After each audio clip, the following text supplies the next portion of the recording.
All right, so this is part two. So, like I said, I'm doing everything in my power to get on track, do what I need to do. And one of those things that I've been trying to do for the last year is to upgrade my job. If I was able to get that job at my job, then I would have been able to move, y'all. If I would have started working in February, I would have already moved. I had already calculated the money out and everything, y'all. And they had been working consistently. That was one of the things that tripped me out because I was like, wow, normally they haven't, been able to move. Y'all excuse me. I'm going to pause this for a second. I'm sorry about that. I had to pause it for a second. So I'm trying to figure out what I'm going to do. Well, every time I look up, I get passed over for a job. I went up there to ask what I needed to do interview-wise because, that's usually what's going to make or break you. I went up there and asked them. They said, your interview was amazing. We have no negative comments for you. We have nothing. We have no pointers. We have no. You said everything you needed to say. We were impressed with your interview. Normally, I do interview well, even though I be extremely nervous most of the time. Usually, I'm a very, very nervous person, even if I know what I'm saying. That's why when I was in school, y'all, and I had to present, I knew what I was talking about, but I would just get so nervous. But in that interview, I was not nervous. When it came to social work, I was not nervous to speak in front of nobody, but I usually interview well, despite being nervous, okay? Usually they give me enough time in between the questions and stuff for me to be able to get my breathing together and all that or whatever, right? So I was able to kind of play it off and get through it. Like, I actually interview well. That's one thing that I can say positive about myself, is that I actually interview well. So they were like, we had nothing negative to say about you, right? So I'm like, okay, this ain't making sense. If y'all got exactly what y'all needed to get from me interview-wise, why did I keep getting passed over? Everybody else keep asking the same thing. It's come down to the conclusion that they just wanted me to stay stagnant and be in that position because they've done that to other people. They loved the work that I did, and the people who were coming in behind me were trash. My issue with that is that y'all should have stopped. Y'all should have allowed my friend to continue training the people to come in that were coming in behind me, because most of the people who came in that trained with him, they did well and they stayed. You ain't have to fight tooth and nail to get them to do no work, to do everything right the first time. Oh, the people who came in after me that he didn't train, trash. 99% of them was trash. If 15 people came in, maybe one of them was all right. What kind of odds are those? What kind of percentage is that? That don't make no sense. And I mean, at every turn, every time I think about stuff like that, I tell my friend, I really was standing there on my breaks talking to him, because he comes in and he works mornings. And I would talk to him on my last break, and I'd be like, I don't understand where they get these people from. I don't understand why they don't know what to do. Because when you trained us, we understood what it was. Don't nobody have no issues with us. We do what we're supposed to do. People request us. They get excited to see us. They be like, oh, we ain't seen you in so long. And they get happy. And I be looking like, that don't make no sense. It's not a hard job. It's just that you have to be consistent and do what you're supposed to do. So anyway, y'all. So I'm just like, y'all want to keep me in this same position where I'm not making what I should. My position versus the position that I fill in for, that's almost a $10 difference. Believe it or not, I'm getting an extra $8,000 to $1,000 extra per month. From February up until September at the absolute latest, I would have had enough. I would have had more than enough to move, just with the extra money that I would have saved, because I had, like I said, I had already calculated it out. So y'all trying me. Y'all trying me, and y'all holding me back. So I had gotten to a point I was like, I'm not applying for nothing else, because it's obvious that they don't want me to have a job. They want me to stay stagnant, and that's not fair to me. They're doing that to other people that I'm cool with at work too. And it's like, we have, like, the other people they doing it to, they got kids. They got wives, they got, live-in girlfriends, fiancés, all this other stuff. They have people that live with them, that depend on them. But you don't want us to upgrade our lives. That's crazy. One of them just got a house, and I'm just like, he got to hope he can get overtime. He got to volunteer for overtime and all this. Like, I'm just like, why can't we live our lives? The job, for me, since I don't have kids, it's okay. But I wasn't in a position starting off where I needed to be in order for it to continue to be okay. Because I hate where I live. I can't even sleep. I cannot even sleep properly. I have a bed that I can't even sleep in. You know what I'm saying? I'm just like, this makes no sense. I want to be able to be happy again. I lost all my happiness. I had finally been happy after everything was over with my ex. Got my happiness back. So then eventually, a couple of years went by, whatever. Even though I hated that apartment, I'm just trying to figure out a way so I can do what I need to do to upgrade my life. And I'm thinking this is going to be the way. I ain't going to lie to y'all.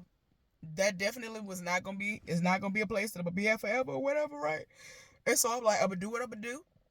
Move, stack up my money, and put in my applications and get back into social work, hopefully, or go somewhere else where I'm getting greater. That's what my plan was, right? Now my plans have been foiled because I got to get out. Well, looking for places. Nothing is looking good. Y'all, I got so desperate that I said to myself, maybe I need to just put all of my stuff in a storage unit. By the end of the month, I'll have enough to pay movers to come and get my stuff, and I'll put everything in a storage unit, and I'll live in my car at work. It was about to start getting cold. It was already freezing cold in the middle of the night when the temperatures would drop. But I have really, those not blankets, them robes y'all see me in all the time, they are extremely warm. I don't know what in the world, but I would have been fine. And I had blankets and stuff, so I was just like, oh, I'll be good.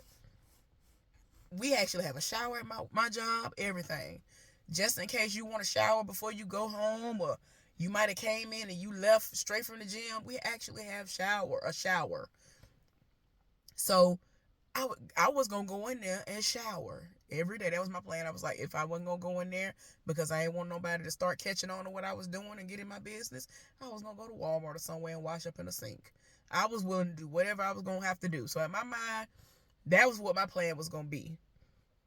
Because nothing else was panning out. Because I'm not going to have enough money to be able to be putting in applications. Because the application fees are already too high. Then I'm not guaranteed to get where I want to go. Because if I'm going to move, I want to be on ground level. I need to be on the ground level. I'm not doing steps no more. I don't care if they got an elevator in the building. I don't even want that. I want to be on the first floor. That's it. That's all. If it ain't that, I don't want nothing to do with it. So nothing was panning out. So my mind is kind of like, I don't know about that. Y'all, make a long story short, it's looking like I might have to move home. And I'm just like, I really don't want to move home. But then I'm like, oh, well, if I move home, I'm going to move straight into an apartment. I'm looking at apartments there. I'm looking at apartments at home. I'm looking at apartments in that city in Virginia. I'm looking at apartments at home, going back and forth. My parents, they're retired. My mama looking at apartments in Virginia. My mama looking at apartments in Montgomery, Alabama. We looking. She finds some stuff in both places. I find some stuff in both places. But it's stuff still not adding up. Every time you look up, something ain't, once you really check into it, it ain't what it's supposed to be. They'll say one thing online. When she would call and check, it was something else.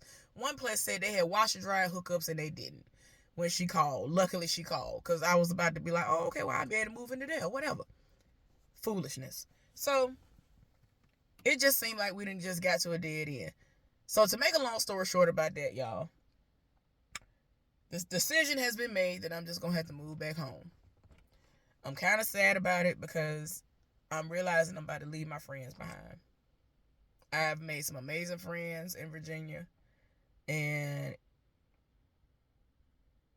I'm just like, wow, this is crazy. I did not want to move back to Montgomery. Montgomery do the most, y'all. I understand it's the capital, even though Huntsville, in all actuality, should be the capital right now because I think they have more people than us. But I think they just dragging their feet on it.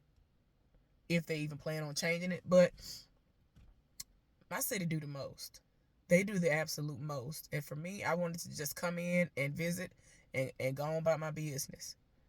Danger can be anywhere, and I understand that. Montgomery just do too much. And I just be like, why y'all want to be little Detroit? Why y'all want to be little New Orleans? I don't understand why y'all want to be out here like y'all Chicago. They just be doing the most, y'all. And if y'all are from here, because some of y'all are from here, y'all know what it is. Don't they do the most?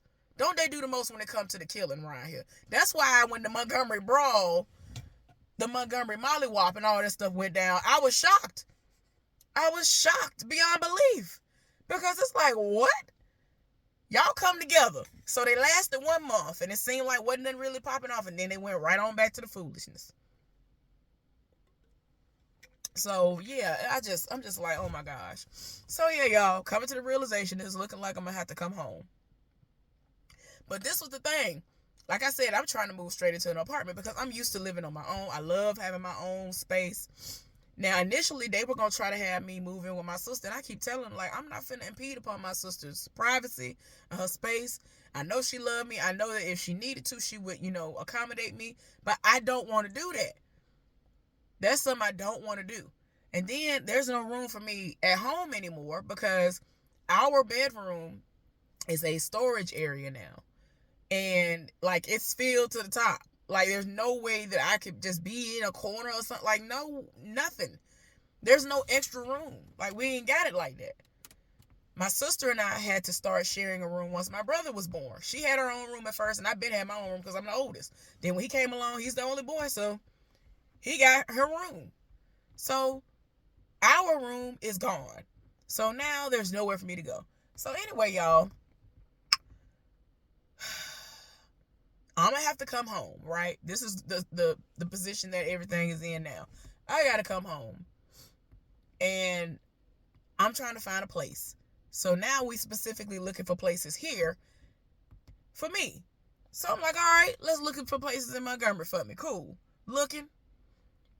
And I'm not settling for less. I'm not finna be in a situation that I was in with my ex where I just got to deal and get whatever I'm going to get. And no. If I'm going to move, I'm going to spend all this money. I'm going to put all this deposits and all this other stuff. I want to be where I want to be. I want to be exactly where I want to be. So I'm looking at places. I'm looking at 2 specific places, y'all. And I'm like, okay. I'm not going to be able to get into them because they don't have any room right now. They're waiting on people to move out. There's a wait list. There is a wait list for the 2 places that I want to be at. And I'm just like, okay. So, still going through other options, trying to see what's going on. It ain't panning out the way I wanted to go. So, I'm like, well, let me just face reality. I'm going to probably have to go home. I don't know how it's going to happen. Well, in my mind, it just got to the point I was like, you know what? Okay. So, I'm praying about it. I'm like, okay, maybe this is God telling me, okay, I've been trying to help you to get back into social work. You need to be near your folks, which I've been trying to do anyway. I wanted to get into a space where I would be able to take off work or, on my days off, be able to fly in if I was too far out and come see my folks and leave back out and then go to work. Even if it was every other weekend, that's what my plan was. So nothing had been panning out with that. So now the decision has been made. I'm going to come home. Well, I done just got to the point where I'm like, okay, I do what I got to do. And I'm not going to stay with my sister. So I'm going to be at home with my folks. I'll sleep in the living room in a chair. I do not care. I've been sleeping on a couch for I don't know how many months. I will be okay in a chair for a couple of months, right? And so, y'all, I ended up moving Sunday. I moved. The movers came Friday. The movers came on Friday, and I gotta tell y'all about that. So the movers came. I was impressed with what they did, right? When I tell you I've never seen people like thoroughly wrap up something and somebody strapped my washing machine to his back. Then he came back up and strapped my dryer to his back and just walked him down the steps. I ain't never seen nobody do that. I've seen the more updated things that people do in order to get heavy items like that up and down stairs. And I'm just like, this man just walked it down the steps on his back and walked it to the truck. If I had to see them with my own two eyes, I would have been like, well, dang. Because when they came up, the steps, I'm looking like, where the dollies at, though? I'm saying to myself, you might want to go ahead and get your dollies. Because I finally, paid attention to how many steps. From outside, leading up to my door, there are 30 steps, right? It seems like a lot, but it's not. But at the same time, like, they got to carry all that stuff up and down them steps. So, that's what I was thinking of. So, I was just like, okay. So, I paid a fee. I had to pay one fee when they came before they start moving anything. And then upon arrival, once they bring everything to a storage building here in Montgomery, because yes, I'm here in Montgomery, then somebody would have to be present to give them the last half of it, right? So I had the money because my parents thinking I said, I got the money. You ain't got to worry about that. I'm going to have the money. Don't worry about that. So I didn't, they done took me all around the world. So I was like, oh, well, you got to have a post office money order. I was like, what is the difference between a regular money order and that? Y'all, anyway, by the time I found this information out the day before, it was 15 minutes before the post office was going to close. So I was like, well, the time frame that they gave me that they would be here in, I will be able to go and get the money order before the earliest time they say they're going to get here. Because one location opens 30 minutes before they're supposed to get here. So I'll go get the money order. I ain't worried about that. They were running late. They were running like 4 hours late. Hallelujah. Because I was still packing. And I ain't gonna lie to you, I still wasn't done in. Like, it was a mess. So, when they got that money order, came back, continued packing. Now, keep in mind, y'all, something I ain't tell y'all. 2 days prior to me packing and them coming, my knee swole up on me. So my knee is really, really stiff. Y'all, I'm talking about I'm stressing to the max. Because I was so depressed. That week that I took off, because I needed to use up all my sick time, right? In order for me to get it, I went to work. Let me tell you what happened. So I went to work and put in the letter of resignation that Tuesday. That Wednesday I came in, because this was my whole plan. I was going to put in my letter of resignation my first day of work. Then the second day when I came back, I was going to stop by and ask my friend what I needed to do in order to make sure I got all of my sick time, because I wanted to get paid for the remaining sick time. She told me, she looked at the calendar, she was like, you're going to have to start calling out starting tonight. Meaning that was going to be my last day of work where I just worked that day. I was like, what you mean? Because I was going to work until the 25th of this month. Well, last month now, because it's November 1st. So I was like, what you mean? She was like, yeah, you're going to have to start calling out and say that you're sick in order to get paid for that. Your sick time. And I'm just like, I already done dropped a bomb letting everybody know I'm leaving. So now they ain't gonna see me no more. Y'all, this the end of the day when I asked her this. Like, I waited till everybody cleared out to ask this. So nobody knows. So I had texted my friend and I was like, yeah, so today's my last day. He didn't see me yesterday, that Monday, because I wasn't there. I mean, he didn't see me Tuesday when I put in the letter of resignation because I waited till everybody cleared out, went up front. The person I normally was going to have to see, she wasn't there. So I ended up going to HR. And it is an HR person who does it, but she wasn't there. So I saw him and I asked him if I could speak to him for a few minutes. And he said, sure. Y'all, coincidentally, he was talking to the raggedy maintenance man, helping him do something. So I rolled my eyes and walked to his office. And, you know what I'm saying, because he was up the hall somewhere else. I said, yeah, I just go to your office and wait. So I rolled my eyes and went on into his office. So I sat there, waited about 10 minutes. And he was like, hey, how can I help you? He was like, do I need to keep the door open or closed? I don't know what made him ask that day. He ain't never asked me that before. I was like, yeah, you need to close the door. So he was like, okay. So he closed the door. So he was like, hey, so how can I help you? Like, he's always pleasant with me. He lived for me. So I was like, So, because I was trying to figure out how I was gonna say it, because I had my letter of resignation in my hand, upside down for him not to see it. So I was like, so here's my letter of resignation. So he's looking like,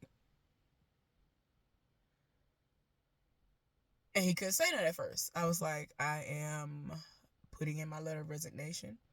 I will no longer be working here. And there are a lot of things surrounding that. So yeah. And he was just like,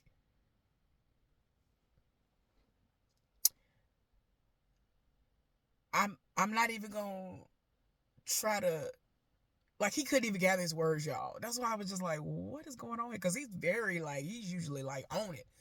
So he was just like, I usually wouldn't do something like this, but is there anything that I can do to make you stay? And I looked just like this, y'all. I looked away from him. I said, I ain't even gonna lie to you. At this point, no. Because I've been trying to get a better position in here that would have put me where I needed to be. And now I'm in the position that I'm in right now because of that. So, like, even right now, they don't know why. I was supposed to do my exit interview, and I don't know what's going on. The woman won't call me back. I don't know. I don't know what's happening. I think something was going on with her, but I left her a message. She still hasn't called me back. Let me make sure I'm not crazy. Yeah, she still hasn't called me back. And so I'm not going to worry about it, because I had another question for her after we did the exit interview, but she hasn't said anything, right? So anyway, he was just like, is there anything that I could do to make you stay? Like, I mean, I can't really make any promises like that, but maybe there's something that you could tell me, like, what's wrong? Like, what? Like, he was just like, I don't understand. You're a great worker. I really don't want to lose you. And I was just like, when I tell y'all, it just, my chest started getting heavy. I was just like, oh my gosh, I can't. So I was like, at this point, no. I said, as you already know, I've gotten out of character. I've gotten out of character, and I've never in my life did that at a job. I've never in my life just did that in person. That's not even me. For somebody to get me to that point, that means I got to go. Like, I can't deal with this no more. And he shouldn't even be here. I straight up told him, I was like, and he's somebody who shouldn't even be here. He was supposed to have been fired a long time ago, but he's still here. There are people who are here that I should have never known of their existence, but they're still here. It is a hostile work environment. I am no longer happy to come in here. Like, I used to be all right. I used to be like, oh, you know, sometimes I would say to myself, oh, it might be a interesting day today. But it would never be to the point where I got to, which was I would wake up mad that I got to go to work. Because I already know some stupidity finna pop off. I already know. If I'm where the schedule tells me I'm supposed to be at, I know some stupidity finna pop off. I'm over there praying that I don't have to call maintenance because he's trash and he always get an attitude. I'm like, how you get an attitude that you got to come and do your job? I don't have time for this. I'm already doing everything I can do. I'm already doing beyond what I need to be doing. I actually should be getting paid more than you because I'm doing my job, your job, and everybody else's job. So, you mad that you got to come over here and fix something? You need to get that job to somebody else who actually wants to do their job. Because the person you tried to get fired, they actually do their job. And he does it well. So, y'all, I was just like, look, I don't have time for the shenanigans. What time is it? It's going to be 11. I'm trying to go ahead and go do some stuff. I'm trying to go do some stuff in my storage and all that other stuff too, y'all. But anyway, so for me, it finally kind of warmed up because it's actually freezing here, y'all. Well, freezing to me. Let me put it like that. So he was just like, I just can't believe. I just wish it was something that I could do. And I'm just saying to myself, ain't nothing you could do. Because that raggedy heifer who got a problem with me, who's sleeping with a married man in here, he in here, it's all kinds of criminals up in there. I don't want to see the not so divorced man no more. Y'all, I got to tell y'all about, oh my gosh. I'm trying my best not to make it long. I don't want to have no more than 4 parts. I ain't even gonna lie to y'all. Because I want to make sure I tell y'all everything from the start of everything to when I moved here. Okay? So anyway, I'm basically telling him ain't nothing you can do. I'm tired in my spirit. Like, I'm not happy. Y'all, you're not going to be able to do anything to make me happy. Y'all want to keep me back. Like, I can't do none of the stuff I want to do. And so, he basically was like, in your exit interview, you're basically gonna explain, why you're leaving and all this other stuff. So I was like, well, I mean, I'll tell her, and then in turn she can tell you. But right now, I don't want to go into the details, because for me, what I was gonna tell them was the job itself, me not being able to be promoted to where I know I should be. If I'm gonna be there, I should be able to be where I'm trying to be at, because I'm overqualified. We ain't gonna lie. We're not even finna sit up here and lie. I ain't finna sugarcoat nothing. I'm overqualified to be at that job to begin with. That's not me being cocky. That's just telling the truth. I'm overqualified. I go above and beyond. And everybody says it all the time. There are people who come in brand new who say it. There are people who've been there longer than me who say it. And they be trying to understand how other people get the jobs over me, and that's not fair. I'm just tired. I'm tired of the foolishness. Then my mama is down and out. We was just talking about it last night, and I was telling her that I don't want her to get the surgery. And she's just still debating on whether or not she's going to get it or not, because she been down for 2 years. And she was like, well, I might have to go ahead and get it. I don't know yet. I'm still thinking. And I'm like, Mom, I'm not being negative. But from everything that the doctors and everything explained to you, your odds are against you. Her weight is not even, I told her straight up, I said, Mom, your weight ain't even a factor to me. She's lost a good amount of weight. She's still a big woman, but the amount of weight that she's lost, because she was already losing before this happened. She's lost a decent amount of weight to where, in my opinion, it's not, okay, I don't know what that was. In my opinion, it's not really a dangerous situation looming. And you know what I'm saying? Because I know that's usually a factor.